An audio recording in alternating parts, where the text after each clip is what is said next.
I can see my breath.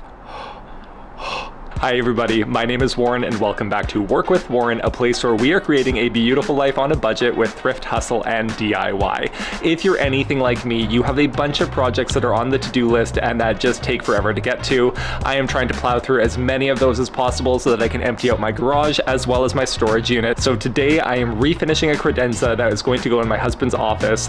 There's not that much more to say, so let's just get straight into the video.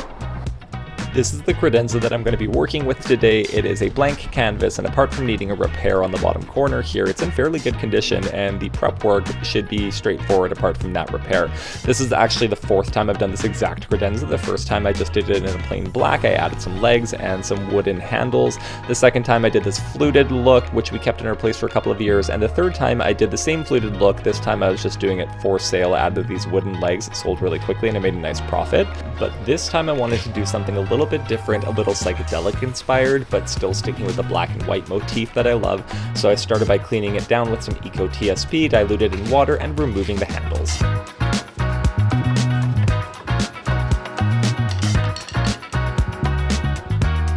The repair was fairly simple. All I needed to do was glue the veneer back to the particle board. I held that in place with a clamp while it was drying, and then I took some wood filler and I filled in the little gap where the veneer was there. I'm going to sand that down smooth after. I also used some wood filler to fill in the holes where the handles were attached. And once the wood filler had dried, I used a 150 grit and scuff sanded any surface that I was going to be painting.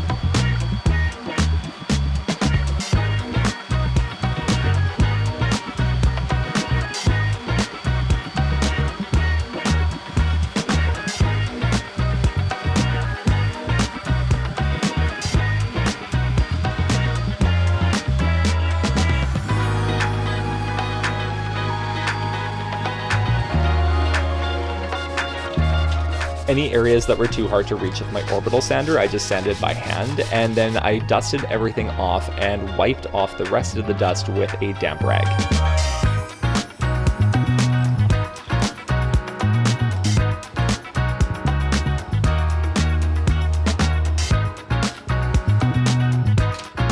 And finally, before priming, I'm just taping off any areas that I don't want the paint to get onto. And as you're going to see later in this video, the taping for this project was so much more involved than I could have anticipated.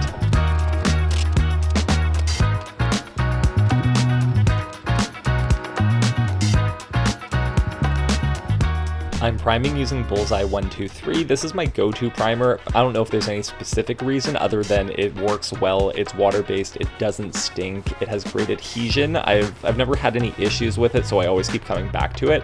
I rolled a couple of coats of this over any of the surfaces I was going to be painting.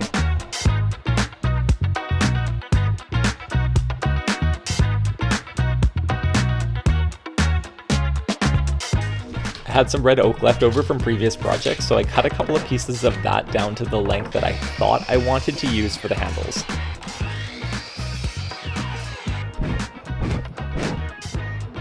And using some inspiring math, I figured out where the center of these boards were. I took a compass and I drew out a half moon circle, then I flipped my belt sander on its back and I sanded down to that half moon line. So kind of basically I'm just rounding out the edges of these boards.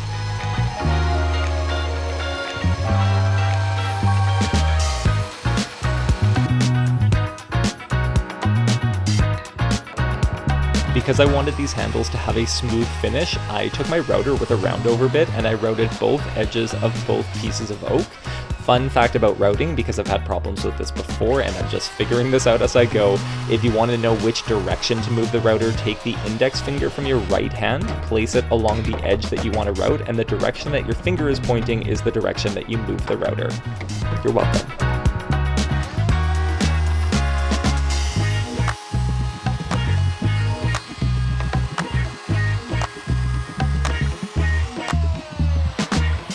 After I had both pieces done, I just sanded them down by hand and with my orbital sander to remove any imperfections and make sure that everything was smooth. Once the primer was dry, I went in with a sanding block and just did a light sand to remove any of the imperfections like dust that may have landed in the primer while it was drying.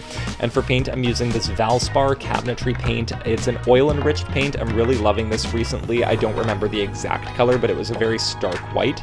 I did 2 coats of this, sanding in between as well, just to remove those imperfections.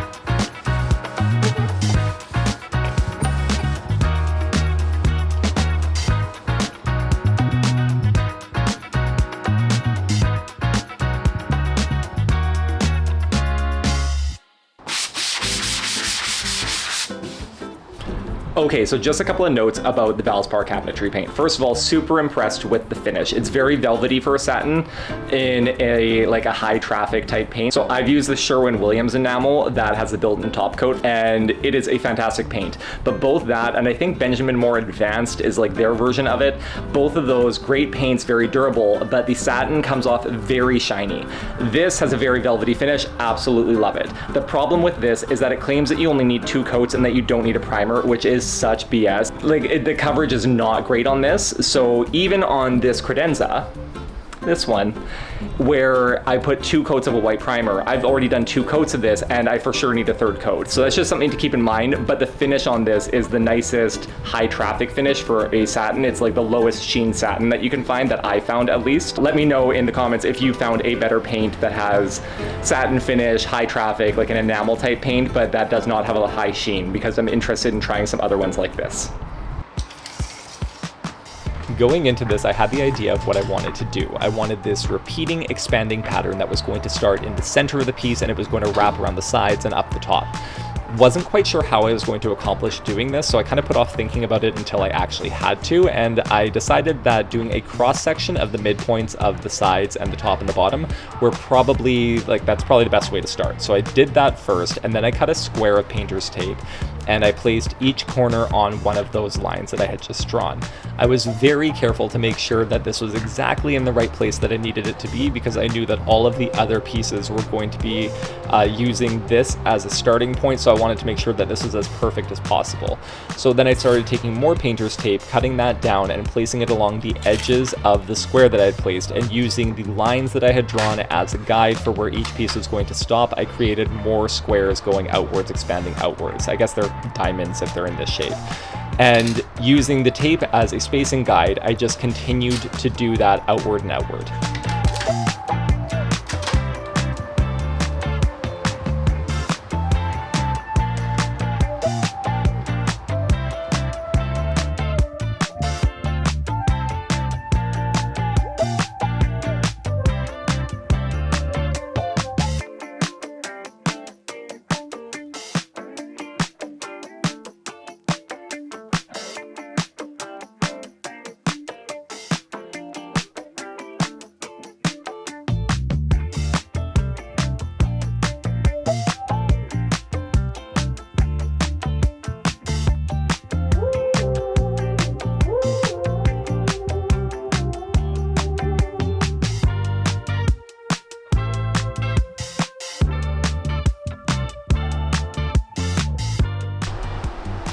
Taping this off, right? Loving how it's going so far, except I messed up because there's different levels on the surface of this. And when I've been doing the taping, the angle of each of these consecutive lines here is getting more and more angled.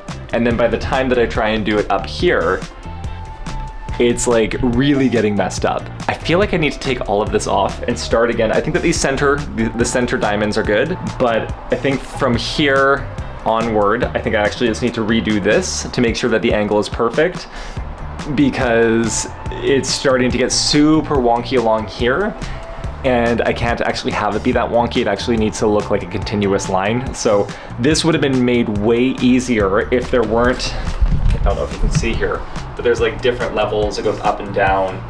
And obviously then I kind of had to do a little bit of guessing or just eyeballing, and you can't really eyeball it. So I'm gonna have to take all this off and start again. So why don't you watch me have fun doing that? Just kidding, I'm not gonna make you sit through all of that because I had to start completely from scratch and I had to use some white tape, which is harder to see, but it turned out fantastic. Okay, so starting from scratch on this was not what I wanted to do, like, at all. But once I took the tape off and redrew the grid to be absolutely perfect and got the first couple of ones going and used one of these to actually make sure that the angles were all good, it went reasonably quickly and I am so happy with how everything turned out. So now I'm excited again and I just need to put the paint on. I don't know how long the rest of the project's gonna take. I think I'm more than halfway through. This always takes way longer than you would think that it would. I think I just spent something like 8 hours total on all this taping. So here's hoping that it's worth it. Because I'm using this cheap dollar store tape, red flag if you weren't picking that up, I am rolling on a coat of the white paint on top to make sure that the bleed through is going to be the white paint and not the black that I'm painting on now. So I'm just doing some areas with a paintbrush that the roller is going to have a hard time reaching, and then I rolled on 2 coats of the black paint. Again, I forget the color, but it is the same Valspar cabinetry paint. And the base that I'm using for this piece I actually picked up for free. When I was walking my dog, I saw that someone had dumped this piece of furniture on the side of the road. It had a good base, but the rest was in really rough shape. So I just came back with my truck a couple of hours later and I unscrewed the base, popped it in the back of the truck, and here we are. Just using some methyl hydrate and some steel wool to remove the finish. And I did a light sand as well just to make sure it was down to raw wood.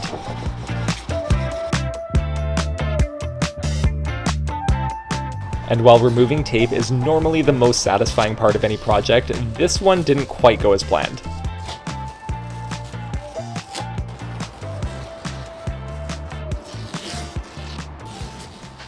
And this is why you don't use dollar store tape.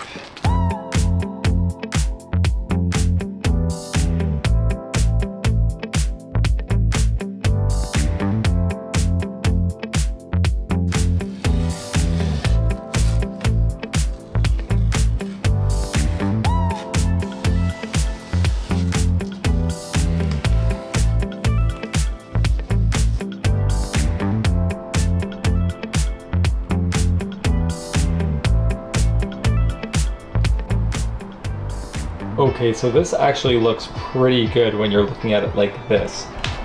But the reality is, this is why you don't use dollar store paint. Now I knew that I'd have to go over and paint over this grid anyway, so it's not that big of a deal, and I mean some of the tape took off little chunks of paint, so I had a feeling that I'd have to go over all this anyway, but overall I am very happy with how this is looking. This is exactly what I wanted. I'm super happy. And after a trip to the local hardware store to grab some frog tape at $13 a roll, I was ready to try again. Okay, so I thought that it was going to take a lot less time to retape because I was just going over the lines. It took hours, but anyway, here we are. Now it's time to prime. So I primed to cover up any of the black, and I did another 2 coats of white paint on top.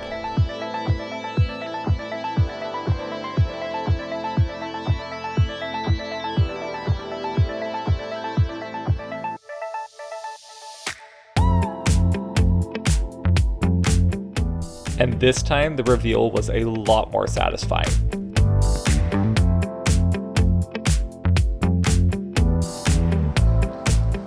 After a few touch-ups, the painting portion of this project was finally complete. Okay, if I've learned anything, it's to use frog tape. Just use it. This project had a lot of do-overs. That's part of the joy of DIY, one of which being these handles, which I thought were going to be right, but the scale seemed off when I actually placed them where I wanted them, so I cut them down a little bit shorter, I re-sanded the curves into them, and then rerouted them and sanded them smooth. I am using this Waco Danish Oil in a black walnut to stain the handles and the base of this piece. I've used this product a few times before. I love it. You just wipe it on, wipe off any excess, and it's super easy to use. I actually picked up this and 2 other jugs for $3 each when they were 90% off at the closing/moving sale of one of the hardware stores that's near me. So I think they're normally $30 for a can of this, but I got a really good deal on them.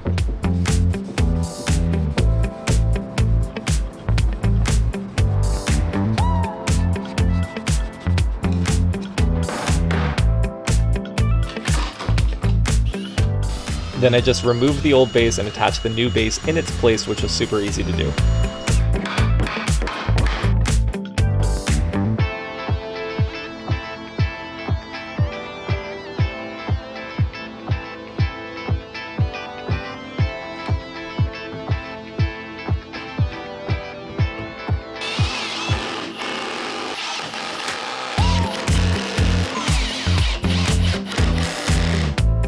The height that these legs added was a little intense. It basically came down to my lower chest, so I just sawed off a few inches with my circular saw to bring it down to a more sensible Credenza-esque height.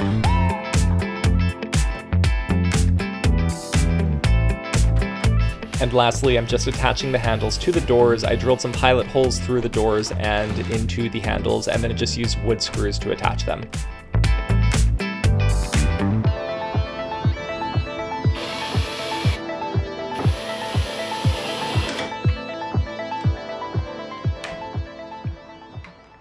And no, this is not my first time putting too many stripes in one location, but we did put down a rug to sort of neutralize a little bit of the visual offensiveness.